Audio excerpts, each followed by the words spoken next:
Hey everyone, in this episode we'll be talking about the movie Avengers Endgame. In this first part we'll be recapping the story with our initial thoughts and reactions. This is episode 139 of the Reel-ists Podcast.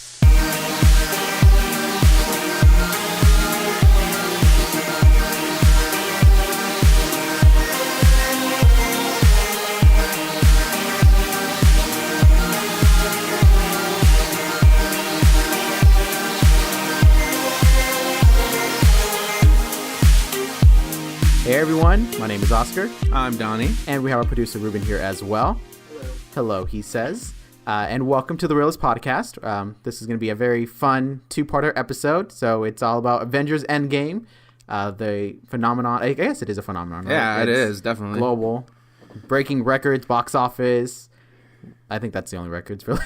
Not like it has like 100% Rotten Tomatoes, but yes. But it's sweeping the world.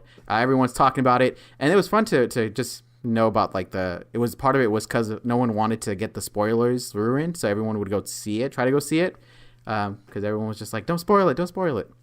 But yeah, it's definitely been like a lot of things on social media, like teachers posting on their doors to students like, do not spoil this movie. Right. Kids getting in fights. Like, it was almost been intense. I feel like it was like the equivalent to those challenges, those like Twitter challenges. Like the ice bucket challenge or something like that, where it just like people wanted to do it, people wanted to be part of it. So for this one, everyone wanted to see it, even if you didn't see the other ones, you just wanted to see it. But yeah, so it's been a fun weekend. In addition to the other TV show that will not be mentioned because that's not what it's about in this episode. But so this one is going to be a spoiler recap. So it's a two-parter. If you're listening to this episode, you're listening for the recap, where we're going to just give you our reactions as we go along, what happens in the movie. And if you're interested in our thoughts and actual, critiques and likes and dislikes and all those fun stuff of a review, that's going to be the second episode you want to tune into. So just want to make sure you clarify so you can follow along. Hopefully you listen to both. Because there's a lot to talk about, and I'm sure with anyone that you talk about this movie, it can go on for quite a time. So it's only fair that we split it into two parts just to give everything a fair opportunity to shine. Mm-hmm. But yeah, let's go straight into this. So everyone, hopefully you've seen this episode. But if you have not and you're willing to stay on the ride, we hope we can at least recap it well enough for you. Yeah. Maybe our excitement rubs off and you get excited listening to it. But yeah, so going off, this is a continuation from Avengers Infinity War, so you do have to see that one to kind of get why the situation is taking place. Otherwise, you might be thrown off, initially. But it picks off exactly where it left. It leaves with, well, kind of it does. But the first snap that we see is Hawkeye's family, which was expected. Seeing the trailer, everyone I think expected this happen early, and to kind of just know that he was another Avenger that wasn't in the movie. So we kind of just see that initial consequence. Mm-hmm. And then it cuts off to immediately showing us back to our heroes, where they're actually to Iron Man and Nebula, about to die, well, on the brink of dying because their ships run out of engine, oxygen's low. They get saved by Captain Marvel, who, if you just saw the last movie, she was a star. So get saved, return home. Now we meet up with everyone, and they initially go to fight Thanos. They find him and they go off to fight him. And I don't know if this was a surprise to you, Donnie, but essentially they kill him. So the first 15 minutes, they've killed their villain from the last movie. Uh-huh. Which it's just at first, just like... It's like, what? So why is it a two-parter? Yeah. You mean to tell me you couldn't film 15 minutes extra and put it in part two, and put in part one? But yeah. Which I figured too. I mean, I was like, that's definitely not the last we're going to see of him. Imagine if it was. Most movies don't do that way. They market like someone that's not going to be in the movie. Yeah. I think the biggest like Hollywood example that was known was Psycho, where they had that famous actress in the movie, and she was only in the beginning because she gets killed off. Mm-hmm. So that's usually not the expectation. And plus he's promoted in like different scenes. But yeah, and Scream. Oh, Drew Barrymore. Yeah, that's another one. That's true. Scream was another example. But yeah, so those usually don't happen often.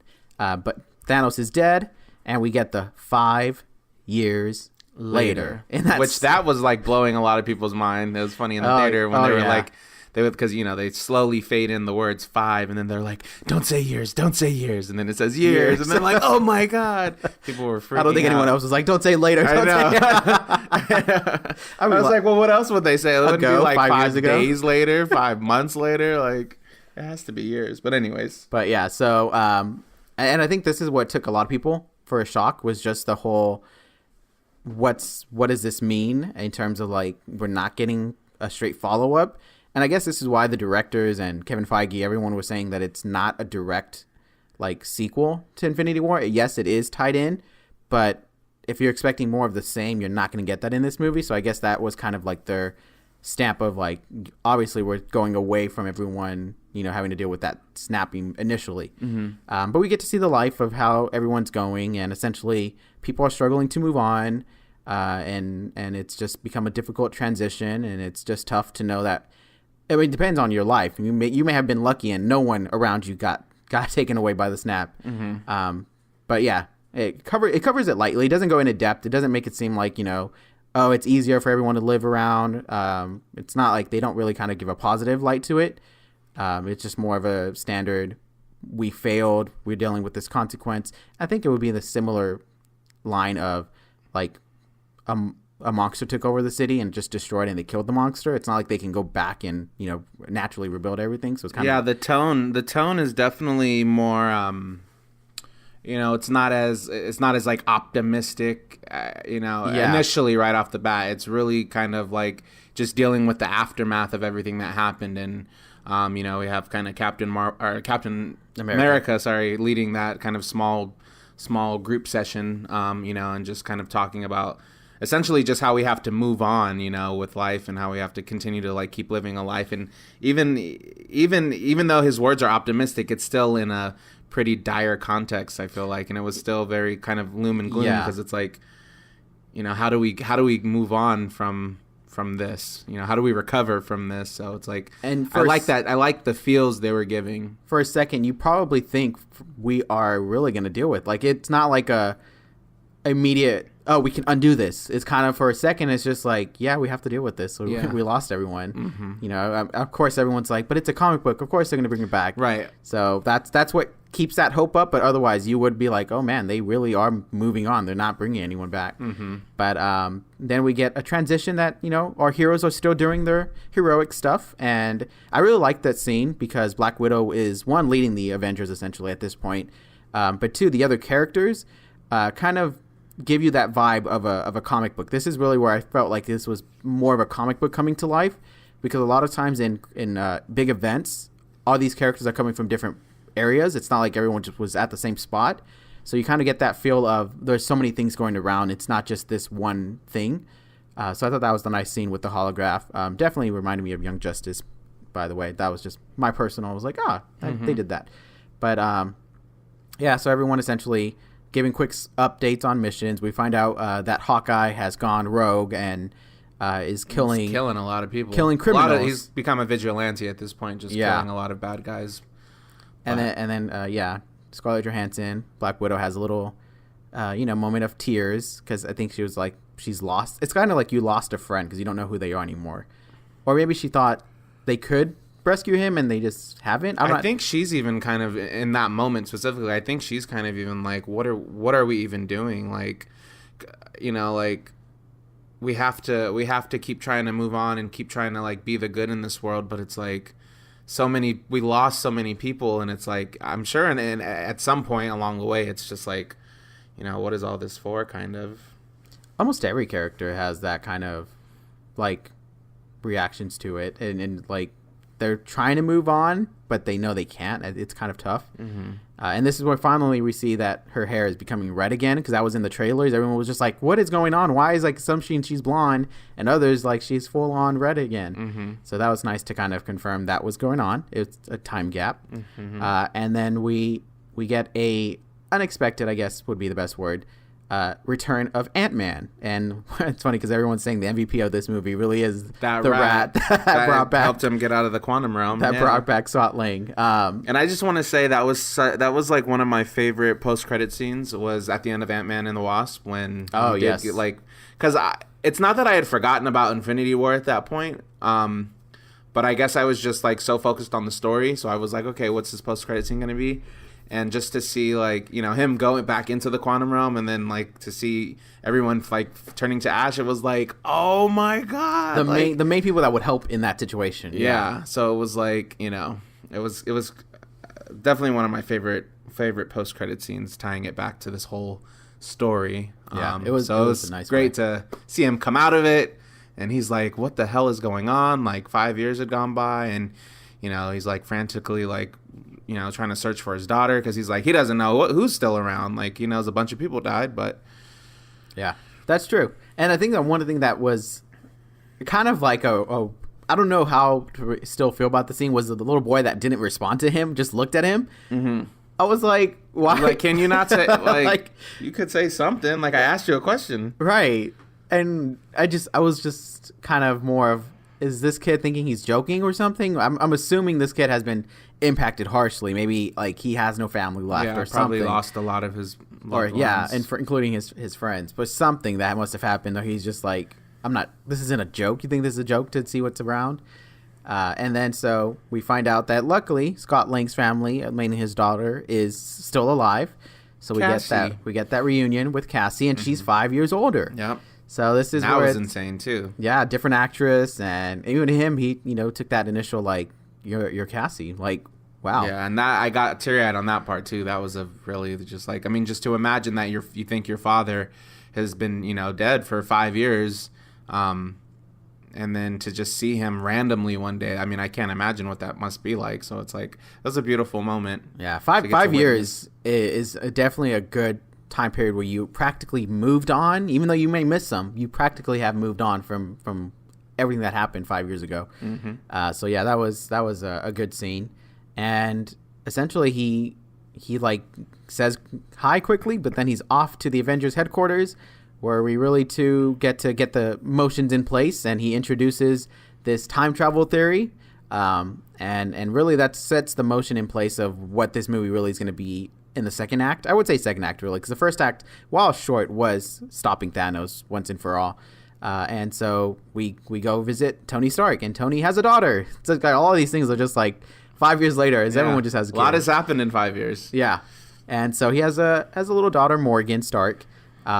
She was adorable, and he's really he's essentially, I don't know if he put his superheroic stuff away. It felt like it, because he was kind of like in the woods, kind of like that natural, not really worried about what's going on in the world. Yeah. And even his home, like it seemed a lot more kind of like old fashioned, like. Even just what I noticed when he was just sitting in his when he was in his kitchen just drying his dishes, and I'd be like, well, at your old house you probably would have had like an automated thing, like all this technology where all that stuff would have been done for you. But it seems like he's essentially living a completely different life now, and he's like, that was behind me. Yeah. I have a daughter now. Like, I just want to live a quiet, normal life, tucked away out of harm's way. And definitely a major difference between how we also saw him when we first rescued him, because he was really pissed that they lost, and he did not take it well, and he was practically yelling at Steve Rogers for the failure that the Avengers and everyone had, because they couldn't stop Thanos. So this really was kind of a I have moved on light. Although it'd be funny if someone was like, there's a dishwasher for that, right? Technology is up there where you don't have to wash. You don't have dishes. to revert all the way back to the Stone Ages, right? But so Steve Rogers, Captain America, Black Widow, and Scott Lang, Ant-Man, arrive, and essentially they give him the idea. Hey, we can do time travel. It's possible. I was in the quantum realm. It's something that we can do. Let's give it a try. And Tony Stark really shuts it down. And this is where I thought, are they really going to not have Iron Man in this movie? Because I would have been like, oh, naturally he's on board. Naturally he's, ready to go. But he turned it down hard. He was like, I can't. I'm not. It was more like, I don't want to than I can't. It was more so we don't know and we don't understand what can happen, and I don't want to change what I have now. Mm-hmm. Yes, it's sad that everyone lost people, but I was fortunate. He's like, this is different. Like, I'm a father now. Yeah. Like, I cannot risk that, which I understood. I mean, I'm pretty sure most of us knew he was going to come around, obviously, but for a few reasons. But in the moment, it was a hard no. It was a hard no. Like, for that, I'm out. But, yeah. And then they go to the next person they think they can think of, and it's Bruce Banner, who is now Hulk, but himself as the Hulk. So they're now coexisting as one. This was one, when I first saw the reaction, I was surprised, but at the same time, I was like, I need details of how this happened. And the time jump was not a good reason, because this was like a whole arc for Bruce Banner to deal with, like the Hulk always wanting to come out and never wanting to, go back to being Bruce Banner.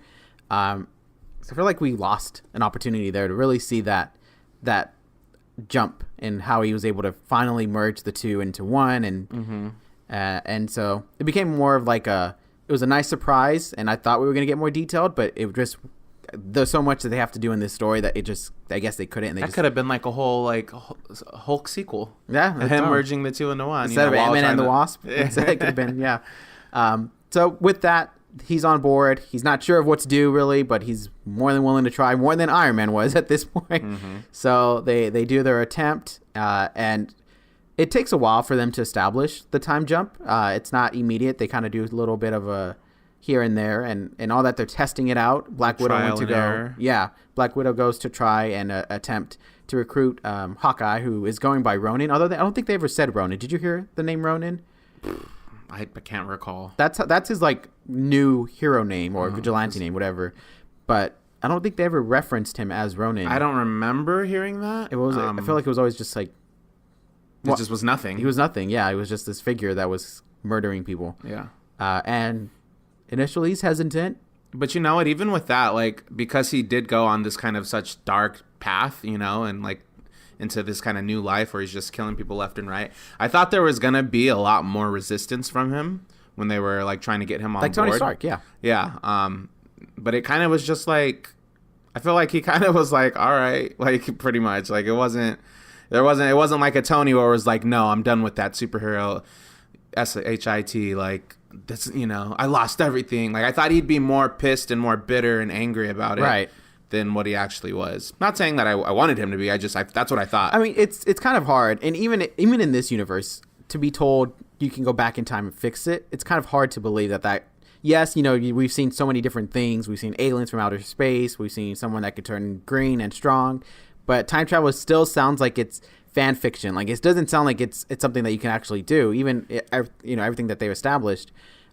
Because also, just to mention that Thanos destroyed the stone, so it's kind of like we don't have any stones to really work with. So that's kind of where it's a tough situation. Where I would understand if someone didn't believe me. It was just like, oh, how are you going to do that? Well, we're working on that. We believe quantum physics. And we're like, oh, so you don't have anything in place. You're just still So he joins, and I do want to say that scene in was it Tokyo, I believe. Yeah. That scene in Tokyo was really nicely shot. It felt like for a second we were watching a whole different, like a John Wick. Yeah, like a whole completely different movie. And that's what I liked about this movie. Like it had, not to jump away from our recap, but like I feel like it had so many different moments and different tones to it. So it's like at one point you thought you were watching like, a drama, and then at another point you knew you were watching a superhero movie. At another point you thought you were watching like a kick-ass action film, like, and it was all of those things encompassed in this one film, but it did have different moments and different tones to it that kind of made you go, damn, this is Endgame? Like, right. Whoa, this is insane. And then I mean, I'm sure many people thought it was like, and this is 3 hours, so there's more. Like, this isn't even like end towards the end. Yeah. So with that, he joins them, and they essentially do another test, and it works for him. He goes back in time to a moment where his family was alive, and I think that's what was the convincing thing to all of us, not just Hawkeye, but to everyone, that this is about to go down. Yeah, because he can see his family, and obviously he doesn't in this scene, which I think was more movie-esque, kind of like you're so close, but you not yet. Kind of so far away. Yeah, exactly. And we get Iron Man, who's like cracked the code, and he says a curse word in front of his daughter, but he's cracked it. Figure out how to do it, and he comes to the Avengers headquarters and pretty much is like, let's do this. Yep. So gives Cap his shield back. Yeah. Which was cool. So we essentially kind of mixture of like they're still working it out and also recruiting. And so we go get the next Avenger, Thor. And this time it's Rocket and Hulk, which reveals that they've essentially New Asgard is in Norway, and all the people that survived Infinity War, which I know it made it look like there was none that survived Infinity War, but there was a few that did, including Valkyrie. They're settling here, and it's kind of like their new place to adjust and live. And then we get the big reveal that Thor really had let himself go and is now a little thicker. Now known as, Fat Thor, I guess, is like the way people are talking about it online. I guess it's the best description of it. This one was one that at first I laughed. I enjoyed the scene because I thought it wasn't going to be the entire movie. I thought it was just like a quick little, a little gag, and then at some point he's gonna snap back into his right old physical self, like before they do the time jump or before the final battle at some point. So that was one that I'll give my thoughts on in the other episode. But so going from there, they recruit everyone else, essentially everyone that survived, all the heroes that survived: Nebula, Rocket, War Machine. Anyone else I'm missing? I think that's everyone, right? And outside of the ones that were already at the Avengers headquarters, no Captain Marvel, which was a surprise. Yeah. She was like, I ain't coming. She's like, I got other stuff to do in other galaxies and other planets. Right. And Aquaria, you guys can handle this. Aquaria was like, Wakanda forever. I can't leave. I don't know. But yeah, so they have everything ready, and I think this is the part where the audience goes crazy, at least for our screening, because we know it's about to go down where they go back in time. They had a scene briefly before it. They talked about where the stones are at and where they're going to go. So essentially, Avengers, the first Avengers movie, Thor: The Dark World, and Guardians of the Galaxy come into play. So if you've seen those movies, you get these references. Yep. And they send them off to different teams, and they go off. And I think the most exciting one was Captain America, Hulk, and Ant-Man and Iron Man that go into New York City, back in 2012. To retrieve 3 of the stones. Yep. Yes. The time, space, and there's another one. What's the Tesseract, the Scepter, and the Soul? No, not the Soul. The Mind. Sorry, the Mind Stone. Yeah. So yes. So they go back and get these. Hulk meets the Ancient One, which is another unexpected cameo from Doctor Strange, and which I was really excited about that because Doctor Strange is like one. Obviously I love them all, but Doctor Strange is one of my favorite MCU films. So yes, and it got a warm reaction too. Like everyone got excited to see another character that we haven't seen in a while. Yeah. So that was exciting. And Iron Man, Ant-Man, and Captain America go to the location where Avengers just defeated Loki. So we're getting all those recaps. We get a little bit of what happened after that final shot in the movie. And so it just kind of really sets the nostalgic engine, because as right now you're seeing like the characters in their original looks in the first movie. You're seeing Loki, who we know is dead, but this is like, I guess, the closest thing we're going to get to seeing him again.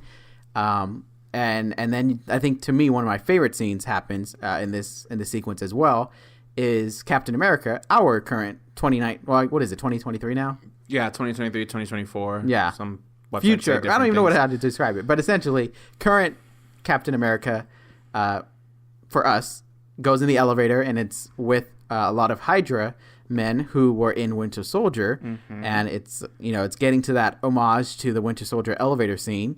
Except he does one thing that throws everyone off, including the audience when we saw this, which was, yelling. Well, not yelling. He didn't yell it, but he whispered, "Hail Hydra." So that kind of gave him the clear to the bad guys that he's a bad guy. That in itself was like just so very epic amazing moment. to witness for many reasons. And it, like, the homage, yes, of like the elevator scene, you kind of for a second thought they were about to fight again, and then to like, you never would think to hear Captain America say "Hail Hydra." Like, those are words you never felt was going to actually happen.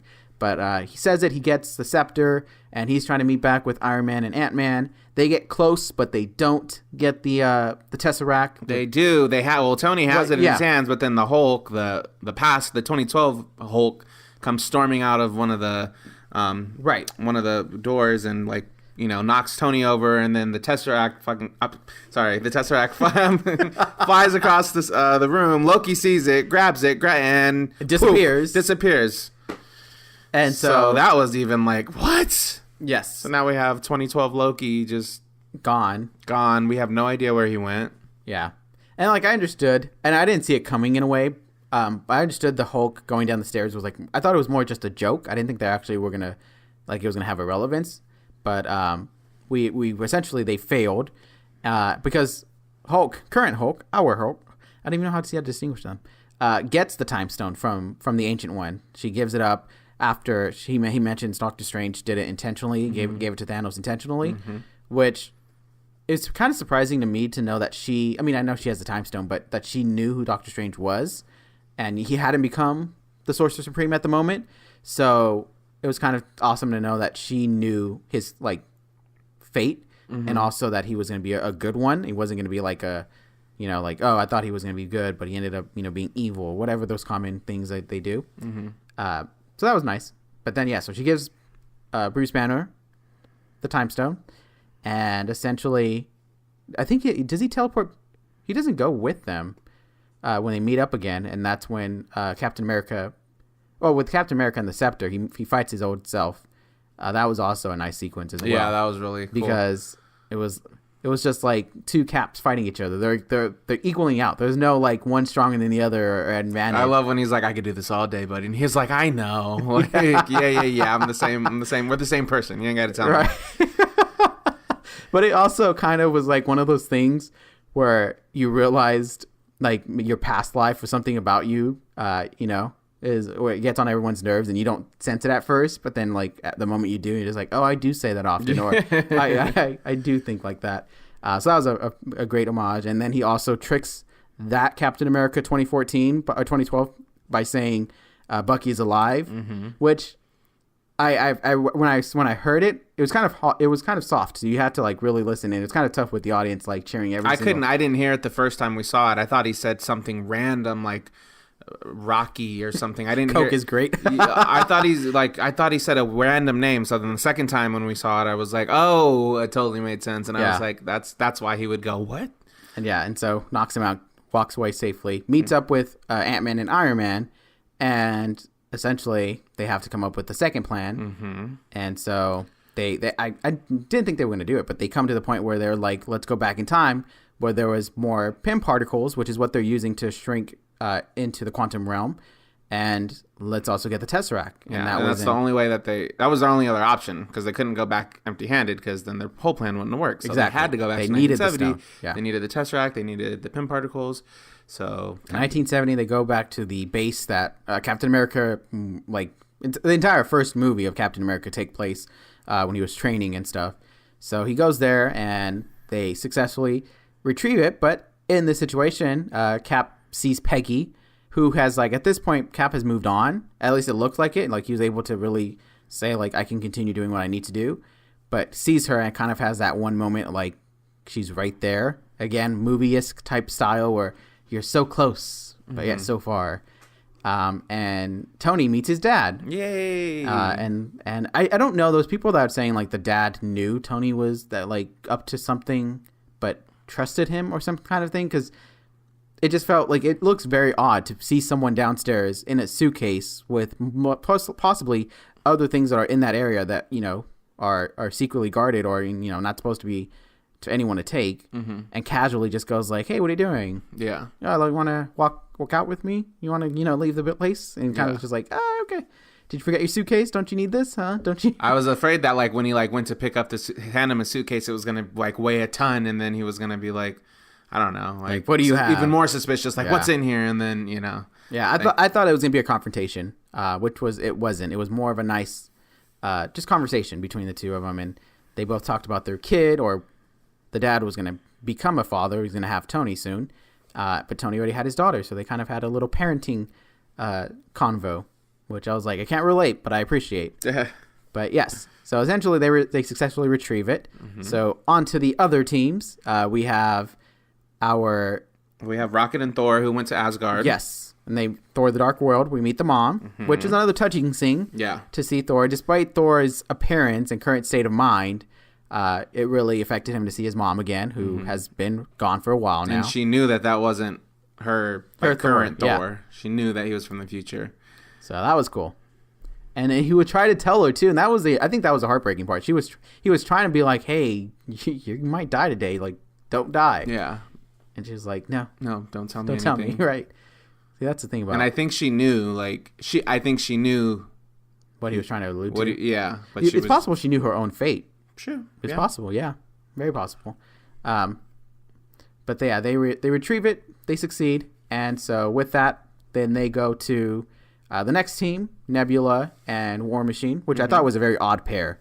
Yeah, I was like, it is a random pair up, but it's like, okay. They've never met in any of the other movies. Yeah. They have no relation. But maybe there is just like, this is the end, this is the last one. Like, let's give them all these crazy pair ups that they have never seen or you wouldn't think to see. So I was like, okay.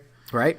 And this is where it kind of, to me, I started to get scared because Nebula's 2014 version started interacting with not interacting, but the network was the same as the current Nebula. Mm-hmm. And so while they were doing their own thing in 2014, Nebula starts like freaking out technically and having like those glitches and has like the audio and the visuals of War Machine and they talking about the plan.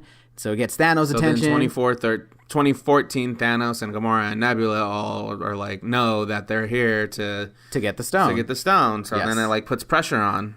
But it was also nice to see Gamora. Yeah, because it was like, finally, like, I don't care if she's past Gamora, right. I'll take it. Right. It's all we got. It's the same thing with Loki. It's like, we know they're dead, but we got to see them again. And so that leads to a chain of events. They're successfully able to get the Power Stone, and War Machine takes it back, but Nebula gets caught. Mm-hmm. I don't think I'm not sure yet. It was like she wanted to leave, but something. It's like, was it like did they stop her from pushing the button? She was like close, so she couldn't press it. Yeah, she was right there. Or did she stop because she was just like in pain, like feeling the glitch, or like what was it? Exactly. So but she unfortunately doesn't get to make it. Mm-hmm. And then we go into our other team, Hawkeye and Black Widow, who go to the Soul Stone. Did you have that feeling that they were going to have to sacrifice one of them was going to die? Yeah, because that's the only way to get the Soul Stone. So I'm like, one of them's going to die. And I knew that it was going to kind of be like this standoff of who's going to sacrifice, like who's going to be the one, because obviously they're both pretty noble characters. We both know that they are both pretty much willing. Well, I knew that Black Widow was pretty much willing to do it. I didn't think she was going to actually be the one to sacrifice herself. I figured it was going to be Hawkeye because maybe he was like, disposable, smaller character. And I already lost my family, and and if this all works out, maybe I can rejoin them again. Like I thought he would have been the one to do it, but they both tried to, but was a nice. Yes, it was a very nice. That was a nice scene, even though it was touching in a weird way. It was tough because it was like essentially choose who dies, who lives. Yeah, and you didn't want to choose. You didn't want to, but Black Widow made the choice. Has the upper hand. Mm-hmm. Ends up being the one sacrificed. Hawkeye gets the Soul Stone. And so they got all 6. Yeah. So they travel back. It succeeds. Everyone realizes, though, that Black Widow did not return back. So they have a moment of mourning. Yes, they do have that. And they create a gauntlet that can hold the Infinity Stones. The Hulk realizes that he's the strongest and he's the only one that can do it. Thor wanted to volunteer, but he's not in the right place. Yeah. See, this is why he should have at some point done some push-ups or something. But so he puts on the gauntlet. At the same time, the plot twist, I guess, of this movie is that 2014 Nebula has been able to come back with the team, pretending she's the Nebula that they know. Mm-hmm.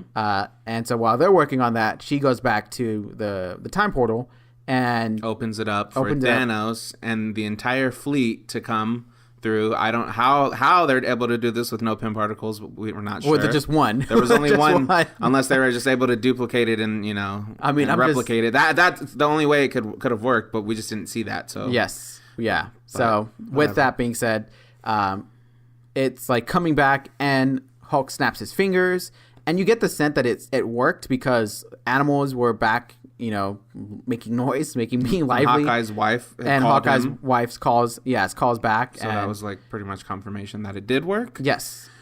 But which I want to just know, and I'm assuming here, everyone just was back to where they were. So I'm assuming that because like the Hawkeye's family were in the like on the farm, like at the farm, home, yeah, they just reappeared. That's I'd be really mad because I'd be like, I didn't get my hot dog and it's not there anymore. Wow, that'd be your main concern. That'd be my first concern. But yeah, so Hulk's in pain, is reacting to this. And then Ant-Man goes to see everything outside, and that's when we see the ship. It attacks the headquarters. And at this point, I honestly thought someone was going to die. One of the team members were going to die here. Yeah. Because it was like they didn't prepare for it. Yeah. They were completely caught off guard. And long story short, no one dies. Everyone was in a very tough spot. Hawkeye is in a location next to the gauntlet, and he retrieves it. And then we see that the creatures from Infinity War are there, and they want the gauntlet. So it becomes like a little bit of a alien-esque type movie. Yeah, then it turns to like horror, sci-fi, like alien type in that scene, which was cool too and exciting. Right, because you kind of knew he was gonna make it, because it would have been very odd that he doesn't make it. But it was cool to see how he makes it, and he, again, he's no powers, and yet he's sacrificing his life to keep the gauntlet. Thanos arrives. Thanos ordering everyone to get the gauntlet for him, and that includes Nebula and Gamora. But Gamora kind of is with current Nebula and has a change of heart, because she's always has that. She never wanted to be Thanos' puppet, but just never knew how to get out of her situation, and so realizes that this current Nebula is telling the truth and is being, honest. And we get this epic scene where Captain America, Thor, and Iron Man are like, this is our opportunity. We have to stop him and prevent him from getting the gauntlet. And they power up, well, mainly Thor, because the other two are already powered up. And they go fight him. And this is where we don't know what's going to happen at this point, because this is where like entering the third act, and anything can happen. It's open. And they do their attacks. They do all these forms of attacks, and they're trying to, just defeat Thanos, but he's not going down. Hawkeye's trying to keep away with the gauntlet and runs into Nebula, and Nebula then runs into current Nebula and Gamora, and they have that showdown. And then we go back to the fighting scene, and I think the biggest applause happens at this point is when Hulk not Hulk, I don't know where he's being recovered. He's trying to not die from being buried underneath the rubble with Rocket and War Machine, but and Ant-Man too. But Thor is what I meant to say. Thor was like on the brink of dying because Thanos had the upper hand, and he was like getting close to kill him. And then Mjolnir, I don't even think I said it right, essentially comes back, because Thor brought it back. We're recapping, but the best as we can. There's a lot of details that it's very hard to say, man, everything. But Captain America is able to wield Thor's hammer, the original hammer, not the axe, and that in itself was probably the best thing I think you probably could have seen in this movie. Just truly epic on how he was like able to finally show that he's worthy, and then actually use it well and fight Thanos for like a good moment. And give like Thanos a run for his money. Definitely one of the more iconic moments in the film. Yeah, if not the most iconic. So doesn't necessarily win. He doesn't win because Thanos, again, being the strong character he is, puts up a good fight, destroys Cap's shield. And the other heroes are down, and it's kind of one of those moments where you're just like, you're seeing Thanos' army arriving, you're seeing like everything that's on Thanos' side. It looks like once again he's gonna defeat everyone. It's a dire kind of moment. They're outnumbered, and it's just like one of those things that, all right, we're just like, it's like we're just gonna fight until we die, I guess. Yeah, and that's what it seems like, and it even quiets for a moment, and there's just like Captain just looking at everything on Thanos' side and going like, dang. And he still has that I can do this all day. Yeah. So then this is the next, I guess, greatest moment, because Sam, the Falcon, is communicating in his ear. He's like, Cap, and like, on your left. He's like, what? Yeah. And then sure enough, we see that portal opening from Doctor Strange, and who comes out? Everyone. Pretty much everyone that disappeared in Infinity War. Everyone that disappeared, everyone that was a major player in any of the Marvel movies that's still alive, because Valkyrie comes back with her horse. We get the characters from Guardians of the Galaxy Volume 2 come out. We get all this Sorcerer Supremes in training come out. Yeah. We get, who else do we get? I feel like there's everyone from Wakanda, pretty much. Everyone from Wakanda. Spider-Man. Yes, the major heroes. The Guardians themselves, the team. And I think what really works out in this scene was that it kind of was like a quick highlight to the characters we've seen in the past 21 movies. So, including the Wasp. The Wasp also appears. Yeah. And essentially it just becomes a big, epic battle.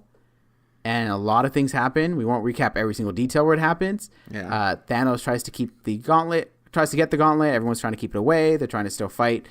Captain Marvel then arrives, being like the last big weapon. And by this point, we had forgotten kind of about Captain Marvel. There's so much going on that it's hard to keep track. So you don't really remember her until the rockets from Thanos' ship start shooting at the sky, and then something just entered the atmosphere, and then you know who it is, and she just comes and like blazes a trail right through it, demolishes it. It was so much happens in this scene, but so much. Yes, we can't cover the small details, but a lot goes on. A lot of great character moments. You see a lot of characters having that shine, showing their powers. Scarlet Witch, for example, tries to fight Thanos. I mean, it was epic. Pepper Potts arrives as rescue.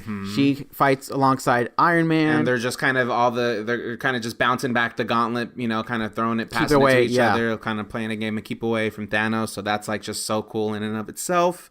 And essentially, the plan is to put the stones back before Thanos gets them.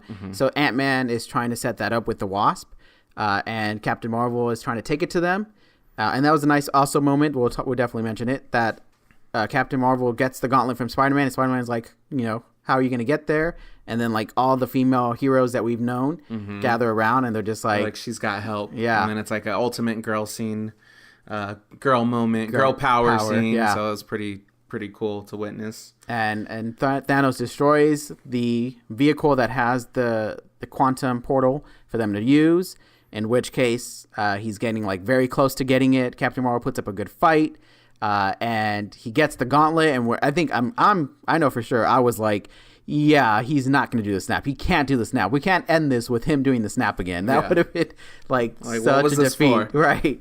And Captain Marvel is fighting, and then he cheats. He pulls out the Power Stone and hits Captain Marvel. Then Iron Man shows up, but before Iron Man grabs it, he sees Doctor Strange give him the one finger, but not the middle finger. Whoa. Specify. Gives him the index finger. Basically gives him the nod, like, this is your one shot. This is it. This is that one out of 14 million, possibilities I told you about. So it was like, okay, go time. That was, and that was another, like, this is it. I think everyone felt that this is it. Yeah. So it all cultivated into this moment. With that look, with that exchange between Iron Man and Doctor Strange, it was like, this is time. This is the time. Yes. And so Iron Man grabs the gauntlet and is trying to get the gauntlet. Doesn't win.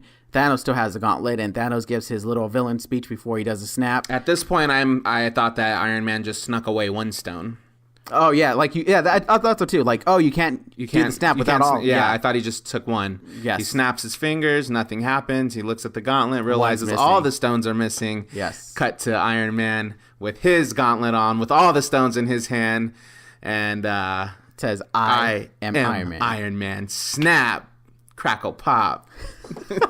Sponsored by Rice Krispies. But yes, and then essentially it's the opposite. Now all of Thanos' forces are gone. And sadly, it took a lot of power and the life of Tony Stark. He sacrificed himself. Has a touching goodbye to the characters relevant to him, which was Spider-Man, War Machine, Spider-Man, and sobbing all over him. Pepper Potts, yeah. And then his wife, saying you can rest now. And it was like a lot of feels for everyone. A lot of tears. You can hear it. You can hear the sniffling. Oh my God, yeah.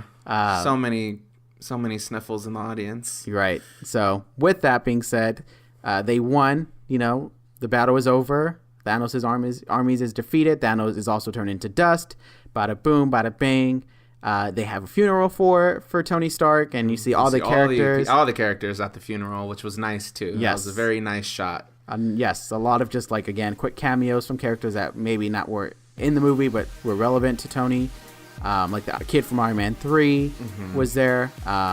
Maria Hill, who was always with Nick Fury. Nick Fury himself was there. So it was a nice little sequence.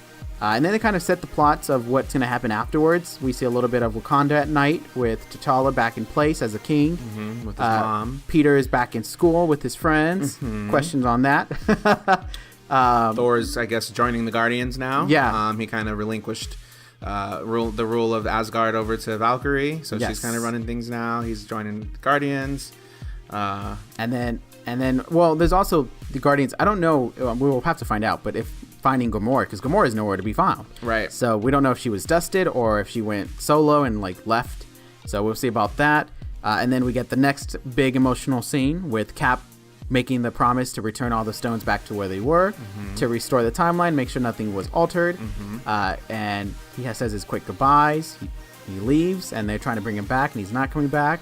And then we see this old man sitting on the bench next to it. Yep. And it's Cap. It's Steve Rogers. He's like 80 something years old. He did not come back through the time machine. He aged naturally and gives the shield over to Sam, the Falcon, and essentially kind of has the happiness, satisfaction that he enjoyed a life. And Falcon asks, "Are you going to tell us about her?" And he says no. Cap says no, I'm not going to do that. Because we already did 3 hours. We haven't got time for this. That's what we really wanted to say, probably. But maybe. Then we get a final shot of him in a peaceful home, dancing with Peggy Carter, finally fulfilling that wish to have a last dance. And they lived happily ever after. And that's the end of it. That's the end of the Avengers Endgame story. There's a lot of feels about that, and those are just I guess that was like our quick version of quick reactions, our quick thoughts. That was like a quick recap, but not really, but there's so much to cover. You would have to this would be at least like an hour and a half, right? At least like maybe 2 hour episode if we were just recapping every single thing that happened. We're live here at the movies watching it as everyone. But yeah, so. If you're interested in our thoughts, definitely tune into this next episode where we do more of our review. But we do want to make sure everyone that listened to this episode and recapped, tell us what your favorite moment was in this movie. You can always follow us on social media on Twitter, Instagram, and Facebook at Team Reel-ists. That's Team REELISTS. Definitely know what you thought was your favorite moment. We'll let you know what ours is in the next episode. Yes, we will. So we'll thank see you you for there. tuning into this recap. Until the next episode. Next episode.